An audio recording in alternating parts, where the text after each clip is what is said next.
Shalom ou bracha, mes chers amis. Aujourd'hui, nous allons étudier ensemble, Be'ezrat Hashem, la paracha de Beha'alotra, selon le Ben Ish Chai, Rabbi Yosef Haim, Zecher Tzadik Kadosh le bracha. Dans la paracha, au Bamidbar Yudbet, au chapitre 12 et au verset Zayin 7, il y a un passage qui nous dit comme ça. Lo chen avdi Moshe, bechol beti neemanhu. Mon serviteur, Dieu qui parle, mon serviteur Moshe n'est pas comme tout le monde. Dans toute ma maison, c'est un homme intègre, un homme sur lequel je peux vraiment avoir confiance en lui. Comme il est mentionné dans Yermia, chapitre 7 et verset 4, il est mentionné pour les tzadikim, comme Moshe Rabbeinu. Echal Hashem Hema. Qu'est-ce que ça veut dire?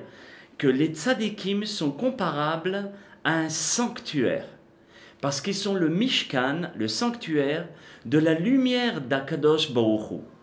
Ve'en on shchinato, et la lumière d'Akadosh Baruch Hu, elle ne peut résider dans tout le corps, elle ne peut pas. Alors dans quoi elle peut résider? Parce que dans tout le corps, il y a ce qu'on appelle Darga Demota. Cela veut dire le niveau de la mort. Tout notre corps, tous les membres en eux-mêmes, il y a la mort qui réside au moment où on dort. Parce que le sommeil, c'est 1/60e de la mort. Donc, cette force peut s'installer dans toutes les parties de notre corps.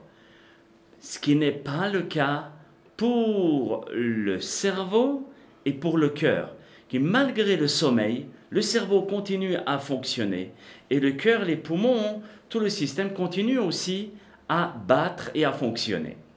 Donc cela veut dire que dans ces deux parties du corps, la Shekhinah, la présence divine, est logée. Et la raison, c'est que dans le Moah, ça veut dire dans l'intellect, il y a la Chokhma, l'intelligence, le Koahma, quand on permet de l'être, qui veut dire la force du ma, de poser les questions. Et dans le cœur, qui est le siège du bina, du discernement. Comme il est marqué dans Patah Eliyahu Zachor Letov, Chokhma Moha, Bina Liba. Dans le Moah, il y a la Chokhma, et dans le cœur, il y a le discernement. Et il est su que la Chokhma et la Bina fonctionnent ensemble. Et ils sont tous les deux ensemble, ce qui fait l'équilibre d'un être humain. Un défonctionnement, malheureusement, prouve un déséquilibre. S'il n'y a seulement que le cerveau ou bien le cœur, ça ne va pas. Il faut les deux.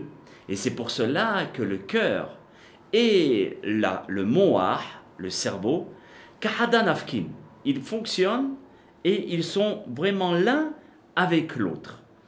Et aussi dans le cœur, qu'est-ce qu'il y a? La kavana, l'intention de tout ce que nous allons faire. Et dans le cerveau, il y a la pensée. C'est avec le cerveau que l'on pense. C'est pour cela que le Ben Ish Chai nous dit que dans le moah et le lev, les deux ensemble, ça veut dire le cœur et le cerveau, les deux ensemble. Moah, quand on l'écrit, vous savez que chaque lettre a une valeur numérique. Et donc, lorsqu'on regarde la valeur numérique de moah, qui veut dire le cerveau, même c'est 40, Vav c'est 6 et Het c'est 8. Il écrit avec un Vav le mois. Alors on trouve la valeur numérique 54. Lev, qui est le cœur, c'est 30 plus 2.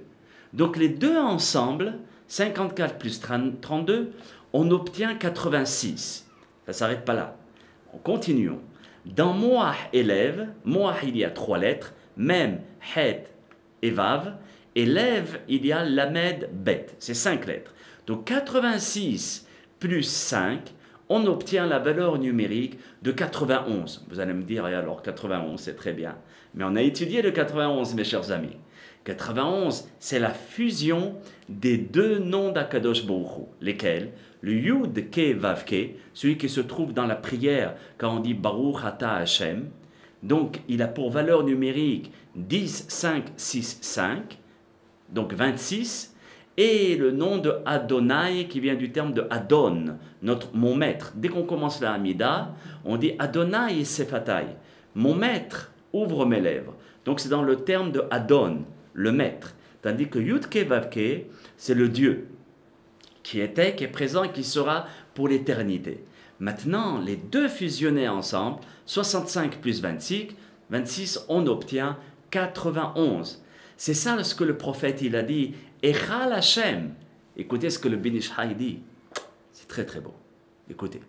Echal a pour valeur numérique lorsque l'on dit que le cœur et le cerveau est le sanctuaire de Dieu. Et c'est seulement dans ces deux parties du corps que la Shekhina, que la présence divine peut résider. Parce que Echal, qui veut dire le sanctuaire, ça est composé de 4 lettres. He, Yud, Chaf, Lamet. 5, 10, 20 et 30. En tout, c'est 65. Et vous savez que dans les voyelles aussi, il y a le fonctionnement des valeurs numériques. Dans Echal, dessous le He, il y a un tséré, c'est 2 points, l'un à côté de l'autre. Chaque point est comme un Yud. Donc cela veut dire, comme le Yud, il a pour valeur numérique 10, donc chaque point c'est 10, comme il y a 2 points, c'est 20.